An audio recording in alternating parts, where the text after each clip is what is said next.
We open on a dude knocking on a door. Looks like he's searching for someone, right?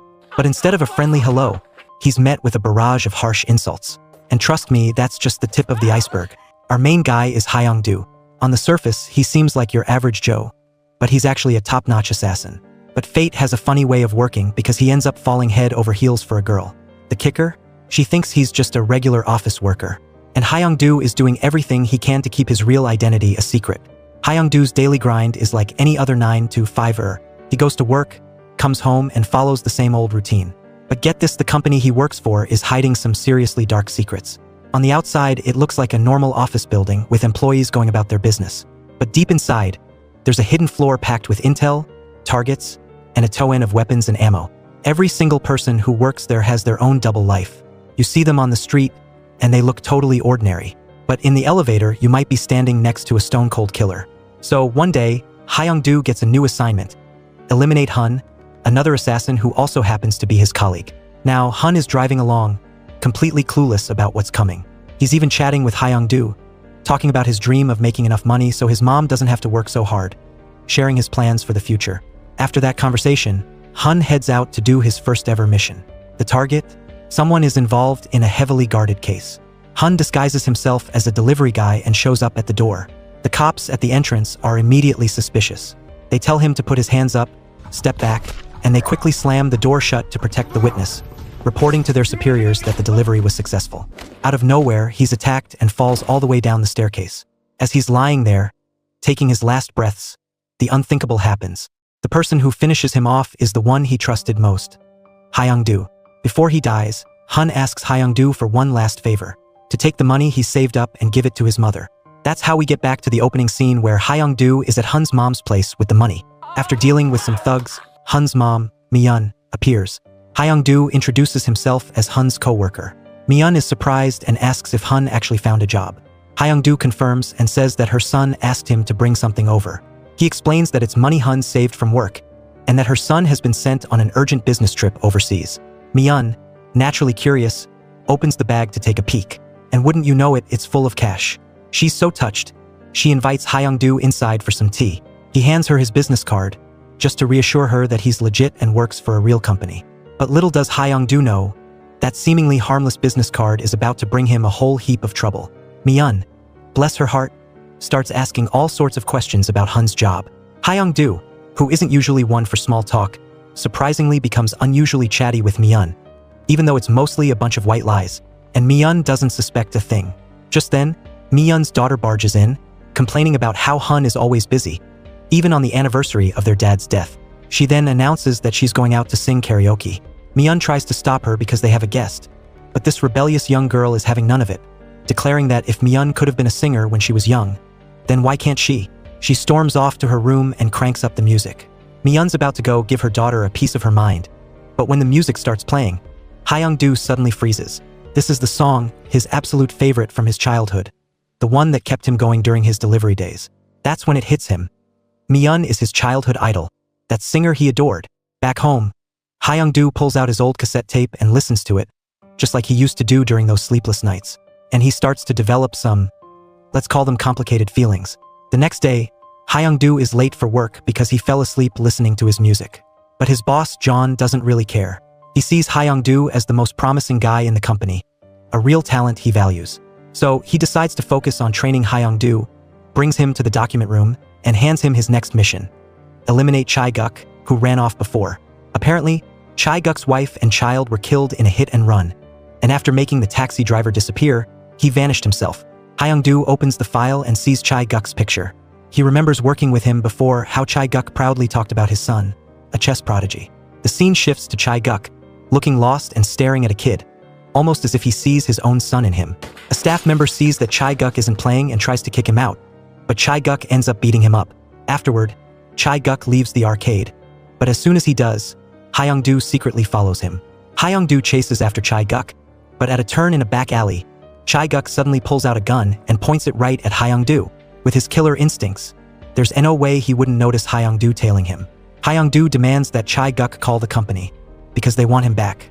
But Chae-guk retorts, asking if, after selling his soul to the company for so many years, only to have his family destroyed, they still want him back?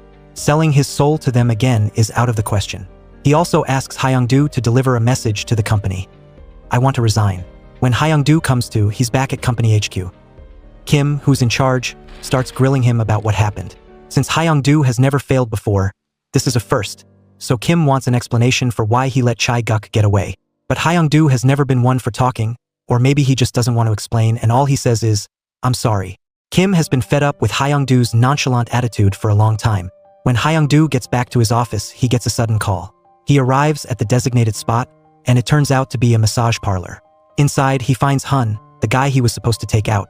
Turns out Hyung-do didn't kill Hun back then because he was impressed with him and wanted to recommend him for the rookie division. But Kim refused and ordered him to eliminate Hun. Hun's totally confused about why Hyung-do would do this to him, why the company wants him dead. Hyung-do can only explain that he's just a part-time employee. Meanwhile, back at the company, they quickly organize another hit. The speed of this criminal enterprise is unbelievable. Each person has their own role to play. First, someone surveys the target's route, then another cuts off surveillance. When the target gets out of the car, Hyung-do and another colleague apply pressure, forcing them to quickly leave the scene. When they reach the elevator, the doors open, and a female assassin appears right in front of them. After it's done, the cleaning crew removes the body. The whole process is like an assembly line, making it impossible to detect anything out of the ordinary. For them, carrying out a murder is as simple as eating or drinking. Because Hyung-do brought Hun home, he gets to eat a warm meal with Mi-yeon's family. But now, Hyung-do seems awkward and shy, like a fresh-faced kid. Mi-yeon and everyone else aren't surprised by Hun's injuries, because according to Hyung-do, he's just on a business trip abroad and got some work-related injuries. Afterward, everyone eats dinner together, and the two exchange subtle glances. It's clear that they're secretly developing feelings for each other. This is also the first time in years that Hyung-do has felt like he has a family. But just when Hyung-do is lost in the moment, a phone call drags him back to reality. The company has located Chae-guk again, and they want Hyung-do to carry out the hit immediately. Hyung-do is seriously torn at this point. Chae-guk is watching TV, completely oblivious to the fact that the door has been opened. When Hyung-do enters, there's no small talk, just a sense of impending violence. Chae-guk, obviously weaker and older, is no match for Hyung-do. Hyung-do presses the gun against Chae-guk's head, demanding to know why he spent his time on the run instead of just leaving. Chae-guk says that his entire life has been like walking on thin ice, his hands tainted with darkness and light. He doesn't know how many lives he's taken and how much blood he's spilled. He doesn't want to live anymore and tells Hyung-do to just get it over with. Seeing this, Hyung-do pulls the trigger. After wrapping things up, he's congratulated by the company. They all go out for some team building, and at the party, they give Hyung-do Chae-guk's old position. The promotion makes Hyung-do want to share his joy for the first time, and that person is Mi-yeon. So he texts her asking if she's free on the weekend.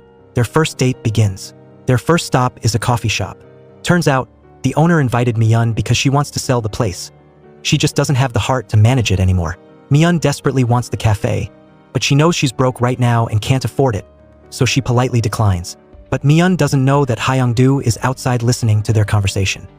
He hears the owner casually mention that Mi-yeon must be doing well now that she's found a good man, and asks Hyung-do what he does for a living, because he looks well off.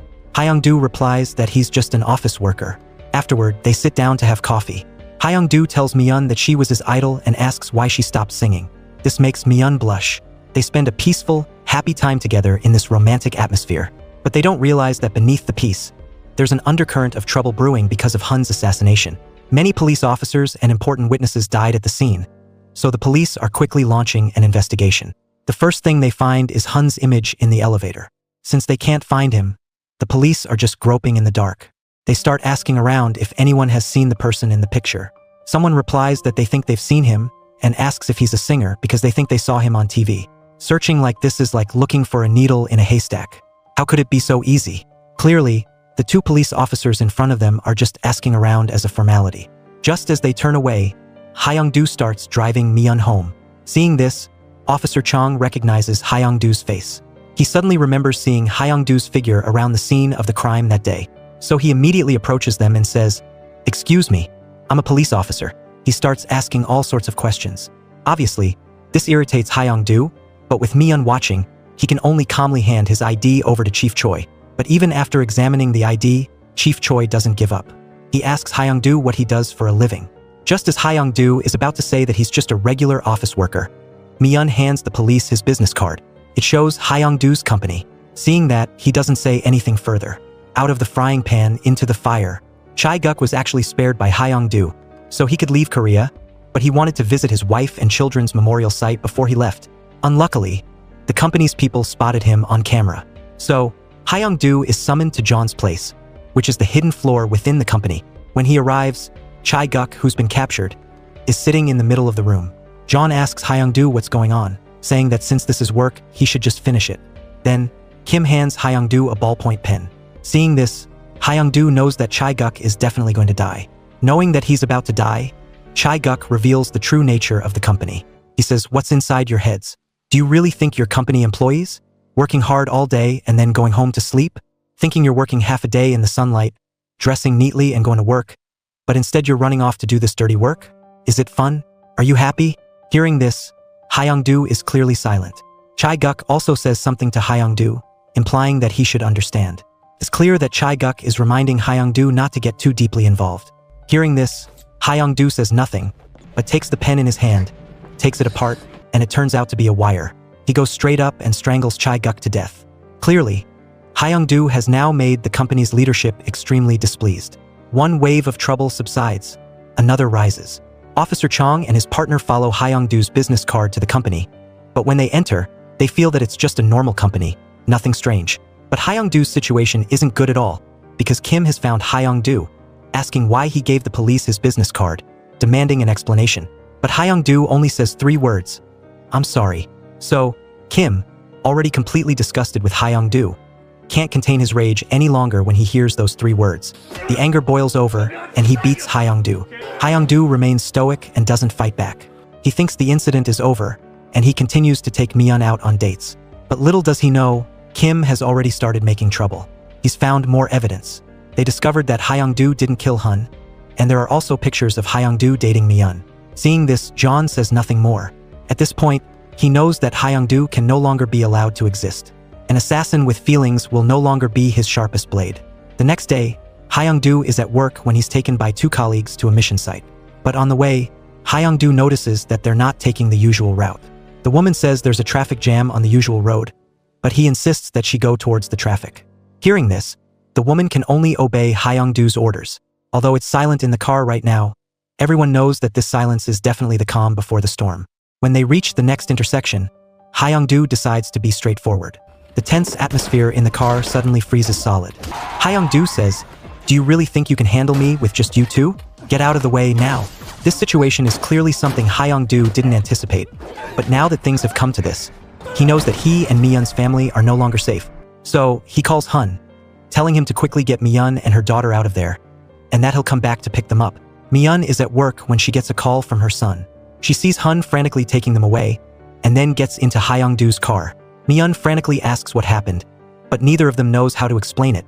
They simply can't admit their assassin identities. Hyung-do can only drive to the home of a retired senior colleague named Ban. Ban is someone Hyung-do deeply respects, and is one of the few people who retired from the company through proper channels. After bringing Mi-eun's family into the room, Ban goes outside to question Hyung-do about why he's causing trouble. The current situation is all a result of his not doing his job cleanly. Hyung-do also reveals his plan, which is that he'll leave this place and move to Seoul. As they're talking, Mi-eun finds him. She realizes that Hun's injuries definitely weren't work-related, and demands that Hyung-do tell her the truth. At this point, Hyung-do knows that he can't hide it anymore, so he tells Mi-eun the truth. The company he works for on the surface looks like a normal metal company, but in reality, it's a company that specializes in training assassins who hide in the shadows. He's the company's top assassin, and Hun was just a part-time employee. And the rest, as they say, is history. Knowing the whole story, Mi-eun is completely shaken and returns home. Clearly, this information is too much for her, a normal person, to handle. Hyung-do sets out on his journey back to his place because all his money is hidden in a pipe beneath his home. But he knows that the company will definitely be thoroughly checking his house, with scouts everywhere. And that's exactly what's happening. Whether it's in the car or upstairs, John's men are everywhere. But Hyung-do, as a top assassin, definitely has excellent counter-surveillance skills. How could these small fries detect him? So, with a few evasive maneuvers and misdirection, he avoids their gazes. He reaches the underground warehouse and grabs the money he saved up. But just when he thinks he's one step closer to victory, bad news falls from the sky. As soon as he returns to Ban's house, he discovers that Ban seems to have betrayed him, and he's become a fish about to be filleted. Clearly, Hyung-do doesn't know why Ban would do this. Ban's answer shows him just how treacherous human hearts can be. He says, if you don't step on me, I have to step on you to get promoted. Meaning that even though Hyung-do doesn't want to do this anymore, Ban, who's been retired for a long time, wants to return to the company. And to return to the company, he definitely needs a reputation, so Hyung-do and his group will be his best bet. He's applied to return to work for the company, and they've already approved it.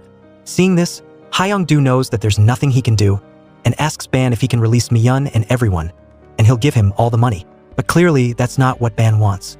He hits Hyung-do with the butt of his gun so hard that Hyung-do suddenly kneels on the ground. The three people next to him are so scared they're trembling. They've clearly never seen such a huge scene in their lives. Ban knocks Hyung-do down and then goes towards Miyun and everyone with his gun. This action by Ban completely disarms Hyung-do. It's not that he can't resist, but that he respects this senior colleague and has given him enough chances. Since the other party is still stubborn, Hyung-do will use the power of thunder to retaliate. Clearly, Ban is no match for Hyung-do at this point, but before Hyung-do can react, Miyun is shot in the chaos. Hyung-do is terrified and quickly checks her condition, but clearly it's too late. Miyun's death suddenly leaves Hyung-do numb. The killer's once silent heart completely erupts at this moment. So, fueled by a potent mix of anger and resentment, Hyung-do decides to storm the company and exact a thorough revenge. The next day, he quickly gets himself ready, dons a bulletproof vest, and single-handedly marches towards the company headquarters. Meanwhile, all the employees in the company receive a document. They open it up, and inside is a weapon prepared specifically for each of them. Clearly, everyone in the company is on high alert, and they know what this gun means. Hyung-do, like any normal day, arrives at 9 a.m. and leaves at 5 p.m., takes the elevator one step at a time to the company's front desk, and asks where John is. Seeing this, the woman doesn't dare say much. But Hyung-do isn't stupid, and since the woman wants to die, Hyung-do doesn't need to spare her life. After dealing with her, he goes to the office to start looking for John. All the colleagues are watching Hyung-do intently, but everyone knows that an unprecedented storm is about to erupt. In this silence, the colleagues are disoriented under the cover of the fire extinguisher. But just when they're about to go check, Hyung-do suddenly picks up a gun from the ground and unleashes a barrage of bullets on everyone. After taking care of everyone, Hyung-do goes to the lower, hidden floor. But downstairs, a security guard suddenly tries to stab Hyung-do, and the two break out into a fight. But even though the man is holding a knife, Hyung-do's title of top assassin didn't come out of thin air. So the man dies from his own leap. Hyung-do successfully meets John. At this moment, he sees that Hyung-do is out of control. Hyung-do suddenly rushes up, takes out a security guard next to John, and approaches John. But at this point, John still wants to play the emotion card, saying Hyung-do is the person he had the most expectations for. As he's speaking, he pulls out a gun and tries to kill Hyung-do. But Hun, who secretly followed him, shoots him dead with one shot. After John dies, the two go to the office. But just as they're discussing how to avoid the police and leave, Kim secretly approaches them from behind. He curses and asks why Hyung-do did this. But how could Hyung-do be easily defeated? He first acts weak and gets in front of Kim, then quickly takes out the pen that Kim always carries, disassembles it, locks his neck, and prepares to take him out. But he feels that strangling him to death is too cheap for Kim, so he directly pushes him off the building, killing him in the midst of the crowd. Hyung-do plans to take all the blame himself so Hun can leave, while he goes to the first floor lobby, standing in the frightened gazes of everyone, covered in blood. This is the choice Hyung-do really makes for himself, which is to accept the punishment of the law. That's the end of today's movie. What do you guys think about this movie? Leave a comment and let's discuss it. Goodbye, and see you in the next videos.